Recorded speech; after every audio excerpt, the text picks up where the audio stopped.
𝐍𝐄𝐖𝐒 𝐀𝐍𝐀𝐋𝐘𝐈𝐒 ꯊꯧꯗꯣꯛꯁꯤꯡꯒꯤ ꯃꯅꯨꯡ ꯃꯄꯥꯟ ꯌꯥꯎꯅ ꯑꯐꯥꯎꯅ ꯎꯕ ꯏꯟꯚꯦꯁꯇꯤꯒꯦꯁꯟ ꯆꯠꯊꯒꯗꯕꯅꯤ ꯍꯥꯏꯕ ꯀꯪꯒ꯭ꯔꯦꯁꯀꯤ ꯄꯥꯔꯇꯤꯅ ꯐꯣꯡꯗꯣꯔꯛꯄꯅꯤ ꯑꯣꯖꯥ ꯃꯁꯤ ꯑꯩꯈꯣꯏꯒꯤ ꯂꯨꯆꯤꯡꯕ ꯀꯪꯒ꯭ꯔꯦꯁꯀꯤ ꯄꯥꯔꯇꯤꯒꯤ ꯂꯨꯆꯤꯡꯕ ꯑꯃꯁꯨ ꯑꯣꯏꯔꯤꯕ ꯍꯥꯟꯅꯒꯤ ꯃꯤꯅꯤꯁꯇꯔ ꯗꯣꯛꯇꯔ ꯑꯩꯈꯣꯏꯒꯤ ꯈ꯭ꯋꯥꯏꯔꯥꯛꯄꯝ ꯂꯣꯀꯦꯟ ꯑꯃꯁꯨꯡ ꯗꯣꯛꯇꯔ ꯀꯦ.ꯍꯩꯆ ꯔꯇꯟꯀꯨꯃꯥꯔꯅ ꯐꯣꯡꯗꯣꯛꯈꯤꯕꯗ ꯑꯩꯈꯣꯏꯒꯤ ꯆꯣꯡꯂꯥꯎꯕꯤꯒꯤ ꯊꯧꯗꯣꯛꯁꯦ ꯃꯁꯤ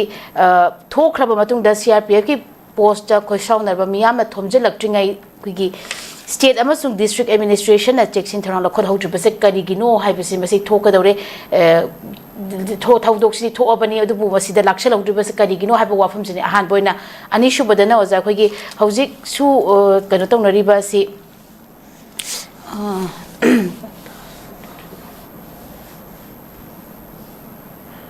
ꯑꯍꯥꯟꯕꯒꯤ ꯑꯣꯏꯅ ꯑꯣꯖꯥ ꯍꯧꯖꯤꯛꯀꯤ ꯋꯥꯐꯝꯁꯦ ꯀꯃꯥꯏꯅꯒ ꯊꯝꯕ ꯌꯥꯏ ꯑꯅꯤꯁꯨꯕꯁꯦ ꯀꯣꯟꯅ ꯑꯃꯨꯛ ꯂꯥꯛꯆꯒꯦ ꯍꯣꯏ ꯀꯩꯅꯣꯅꯤ ꯃꯁꯤ ꯃꯅꯤꯄꯨꯔ ꯃꯤꯌꯥꯝꯒꯤꯅꯤ ꯄꯥꯔꯇꯤ ꯑꯃꯈꯛꯀꯤ ꯋꯥ ꯅꯠꯇꯦ ꯀꯩꯗꯧꯕꯩ ꯌꯦꯡꯁꯤꯜꯍꯧꯗ꯭ꯔꯤꯕꯅꯣ ꯑꯗꯨꯒ ꯀꯩꯅꯣ ꯊꯣꯛꯈ꯭ꯔ ꯃꯇꯨꯡꯗ ꯃꯁꯤꯒꯤ ꯆꯞ ꯆꯥꯕ ꯃꯥꯒꯤ ꯖꯁꯇꯤꯁ ꯑꯃ ꯀꯩꯅꯣ ꯄꯤꯒꯗꯧꯅꯤꯒ ꯍꯥꯏꯕꯁꯤ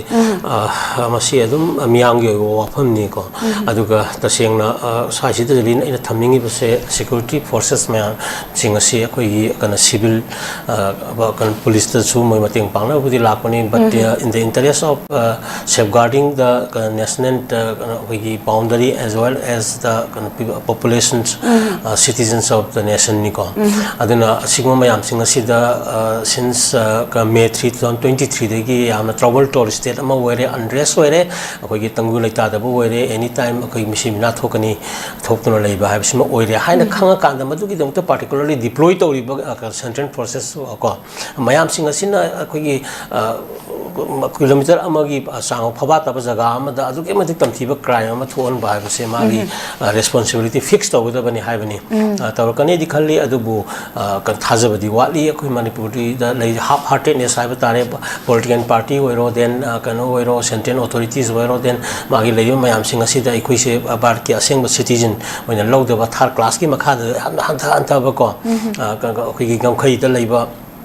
tumi kang dong no ubagi masak amakak aikoina uba phangi since aikoina award akse annexation of Manipur to India ko aduna sigi lakpa mayam singa sigi khudum changam mayam laikre aduna akoi di mayam singa sina khanjaraga aikoi ba tongan ba phiri ama lawjaga da matam du oirabani maram di aikoina asaw asa ama laiba system sigi udi aduga hojik basina topa mo gar kanda hojik ti lairiba malian si kanoni nakala malom de globalization gobin village high imi nakal amalom dana globalization gi marak sida amuksu ethnicity gi oiba exertion mayam thola ibni ko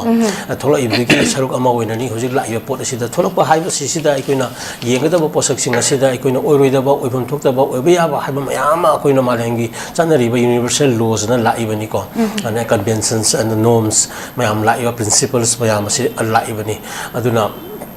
saigi kai ba khudamna isam chamna ising puthore ko koi gi apa ising ji hydrogen gi oxygen na sari ni hydrogen gi saruk ani oxygen gi amana ising ji sum lehenna bo hona ba ani ji khaidok pa yabra hai ba wahang ji am toina koina hangaba am lai bani tha iba sa si sa gi identity sum ngak nam hona ba glass ka mahi ga ji khaidok na ba yabra ya do pot aduni that is what Manipur is hai ba je masi khanga dong ni hai bani adu si khanga ka na masi accordingly koina thabak tongmina ga dong ni tawdobani hai ba pot aduni maram di ai koi gi hakchang gi saruk ama isa da policy da aigi heart si yaw yabra aina ngang yam sin ji yawdana ngang mo yabra heart da ngang mo yabra haiba si circle of confirmation and the coordination of all the sense organs of our kanusina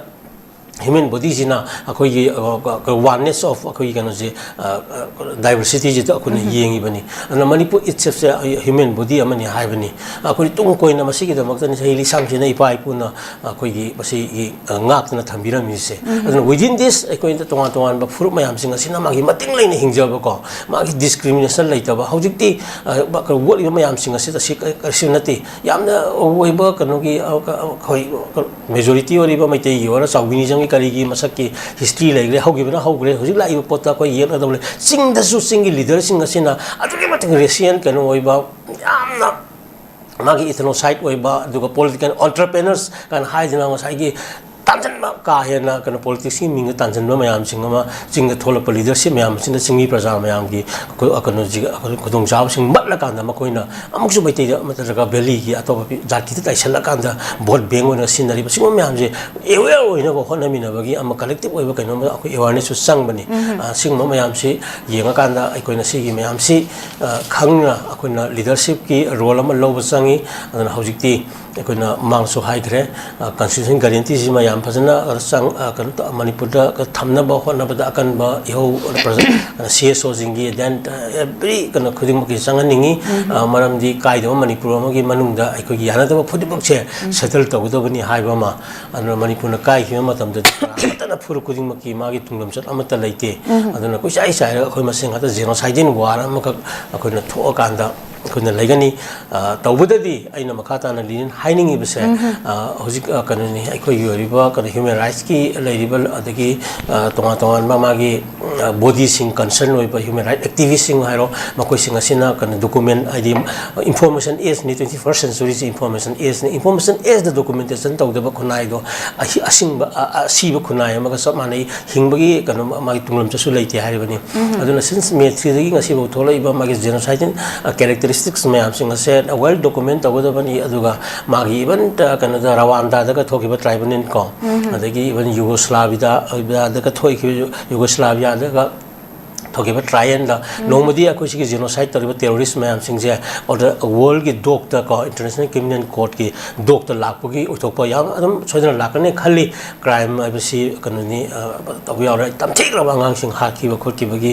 कनो जो अखोई मसिगा मानना Jerry की थौदो अखोइदा लैग्रे महिरोई कन पमचान पिमचा की थौदो लैग्रे मैम सिंग असिने it should be well documented properly मसे अखोइना थमकांदा मतम चाना इंटरनेशनल बॉडीज मैम दा अखोइ सबमिट तौबा अदुगा इंटरनेशनल अटेंशन मैम ड्रॉ तौबा अदुगा अखोइ की यूनिवर्सिटी लैरिबा सबजुगेशन अदुगा मागी डिस्क्रिमिनेशन अदुगी क्रिमिनल एंड जेनोसाइडन एक्टिविस्ट मैम जो वर्ल्ड की अदुगुंबा